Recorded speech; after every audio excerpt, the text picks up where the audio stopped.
नियोजन म्हणजे 1 वर्ष चाललं होतं.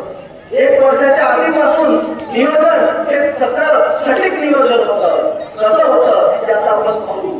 खरं तर शिवाजी महाराज त्यावेळेस अफजल खानाचा वध करायचं होतं. शिवाजी महाराजांना अफजल खान ठार करायचं होतं. कारण औरंगजेब एवढा क्रूर होता. छत्रपती शिवाजी महाराजांची राजमुद्रा काय सांगते आपल्याला की हे राज्य लोकांसाठी आहे, बरोबर. पण अफजल खानाची राजमुद्रा तुम्ही वाचली काय? तुम्हाला शिवाजी महाराजची माहिती आहे. अफजल खानाची राजमुद्रा हे काय दाखवते? अफजल खानाची राजमुद्रा त्याचा अहंकार दाखवते. खरं तर अफजल खानाची राजमुद्रा काय आहे?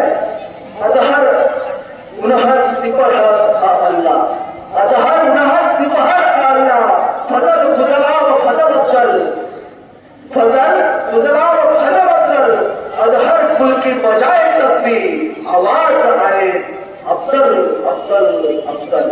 म्हणजे त्या ब्रह्मांडानं जर पृथ्वीला विचारलं की पृथ्वीवरचा सर्वश्रेष्ठ माणूस कोण, तर सर्व ऐकून आवाज येईल अफजल खान अफजल खान अफजल खान.